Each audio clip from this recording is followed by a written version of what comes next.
tanggapin lagi.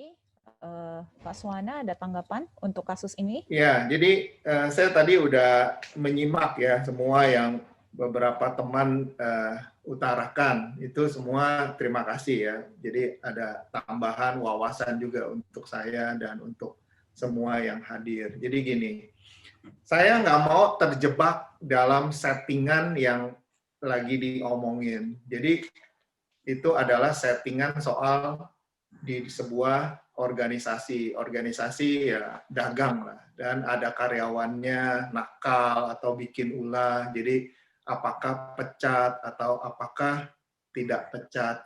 Karena inti dari persoalan yang tadi semua diomongin itu adalah satu. Nah, ini juga kembali lagi ke urusan ilmu tick black. Jadi seperti yang saya udah selalu sampaikan, tujuan lain dari kita mempelajari ilmu tick black ini adalah satu, membuat diri kita atau posisi kita itu lebih kuat. Kuat dalam arti apa? Tidak bisa ada apapun yang menekan kita. Tidak ada satu orang pun yang boleh menekan kita, mengancam kita, mengintimidasi kita. Nah, inilah sebenarnya juga peran dari kita menguasai tick black. Nah, ini juga kenapa yang dikatakan dalam salah satu kalimat ya, dibilang kalau kita udah menguasai tick black, bahkan dewa-dewi pun, atau bahkan ngomong kasarnya, iblis sekalipun, itu kita nggak bisa ditakut-takutin oleh mereka. Nah, inilah sebenarnya inti dari tadi yang teman-teman semua omongin. Jadi, kita coba jangan terjebak dalam urusan settingan, berupa settingan di suasana lingkungan tempat kerja, soal karyawan bikin ulah. Nah, jadi sebenarnya jawabannya udah diberikan oleh beberapa teman, yaitu antara lain kita menciptakan bagaimana sistemnya berjalan dengan baik. Bagaimana kita menciptakan karyawannya ini kita ada backup. Itu semua adalah cara-cara. Nah, tapi penerapan yang tadi inti persoalan itu adalah juga bisa di rumah tangga. Ya, ini bukannya kita bermaksud mengajarin yang tidak baik. Bahkan kalau kita nggak hati-hati, kita pun bisa ditekan loh oleh pasangan kita melalui berbagai manuver. Nah, ini juga tidak sehat kalau itu yang terjadi. Ya, jadi ini juga lah kepentingan kita menguasai ilmu tick black. Jadi jangan membiarkan satu orang pun di dunia ini bisa mengancam kita, bisa menekan kita dengan apapun. Nah, bagaimana cara kita supaya bisa di posisi tersebut? Yaitu secara pribadi kita juga harus positif. Positif dalam arti ya kita juga jangan neko-neko. Kita jangan istilahnya nipu orang, makan duit orang, segala macam. Dengan begitu kita meminimalkan, kita ada celah untuk kamu jalanin company kamu sebaik mungkin supaya jangan ada celah dimanfaatkan oleh karyawan kamu lah, oleh supplier kamu untuk tekan kamu. Kalau kamu orang pabrikan, ya kamu bikin barang kamu sebaik mungkin supaya barang kamu memang istilahnya nggak ada celahnya. Nah, bagaimana kalau kamu orang kerja? Kamu orang kerja ya kamu berkinerjalah dengan semaksimalnya supaya nggak ada alasan bagi orang teman kerja kamu atau atasan kamu untuk mencela kamu. Itu yang antara lain bisa kita lakukan. Nah, bagaimana kalau soal apakah kita harus pecat semua atau enggak semua, itu harus juga kembali lihat case per case. Nggak bisa bilang, oh buang semua, atau pertahanin sebagian, atau bagaimana. Tapi kembali lagi, intinya, apapun keputusan yang kamu ambil, jangan membuat posisi kamu lemah. Lemah di mata karyawan. Nah, kadang-kadang juga kejadian, ada beberapa case pernah kejadian, yang bikin ulah itu saudara sendiri. Yang bikin pusing, yang ngomporin orang kepercayaan sendiri. Nah, ini kan sulit kan?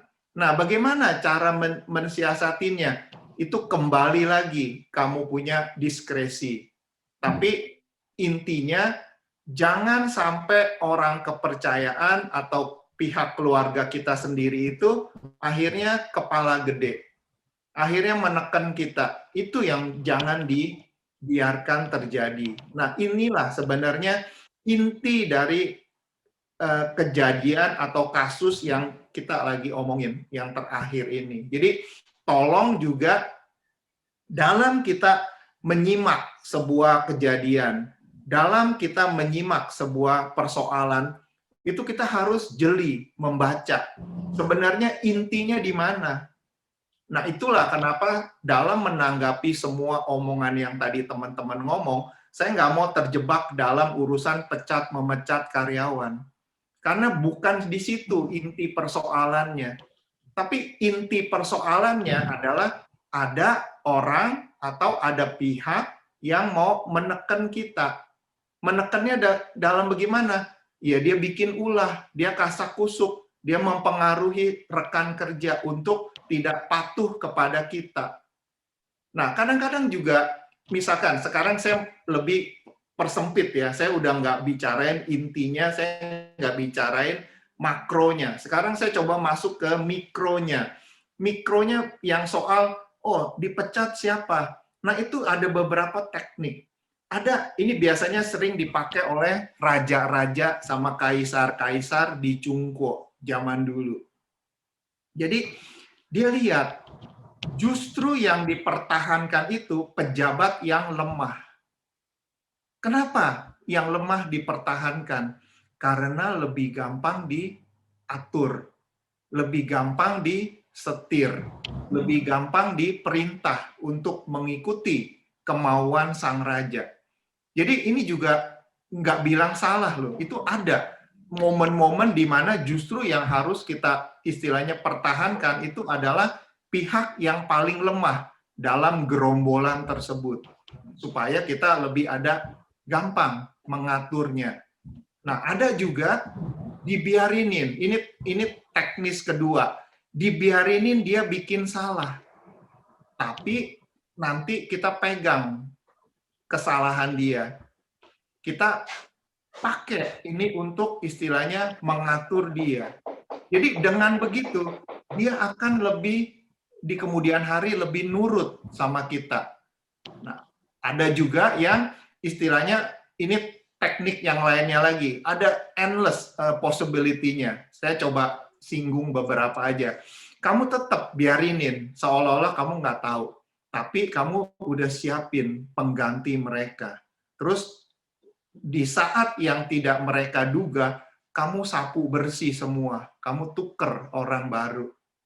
Nah, ini lihat masing-masing. Jadi bagaimana situasinya. Jadi nggak bisa bilang, oh harus buang semua, harus pertahanin sebagian, atau harus pertahanin si A atau si B, si C. Kita nggak bisa. Jadi masing-masing kondisi perusahaan itu berbeda-beda. Masing-masing kondisi manajemen itu juga berlainan. Tapi apapun dari semua itu, kamu harus kuatin posisi kamu. Entah sebagai pemilik perusahaan, entah sebagai CEO, atau entah sebagai pengambil kebijaksanaan. Jangan sampai di blackmail oleh siapapun. Termasuk oleh karyawan kamu. Termasuk oleh orang kepercayaan, termasuk oleh keluarga sendiri. Ini yang tolong diingat. Jadi inti dari omongan yang terakhir ini adalah bagaimana kita memposisikan diri, bagaimana kita menguatkan diri sehingga tidak membiarkan siapapun di dunia ini bisa menekan kita dengan cara apapun. Barulah itu kamu sudah istilahnya lulus dalam mempraktekkan Think Black. Nah, mungkin ada pertanyaan, loh, bagaimana kalau bahkan bapak sendiri atau ibu sendiri atau diri kita sendiri di posisi yang salah? Nah, ini juga ada triknya, tapi saya nggak buka di sini. Nanti di kelas advance baru saya ajarin. Jadi, bahkan kita di posisi salah pun, kita bisa balikin keadaan. Jadi, kita yang menang. Nah, ini juga ada kiatnya yang ya nggak gampang lah untuk dipelajarin untuk sekarang-sekarang. Tapi nanti kalau memang kamu orang cukup beruntung dan kamu orang juga cukup sabar, ya pasti itu akan di-sharing juga di kelas-kelas berikutnya.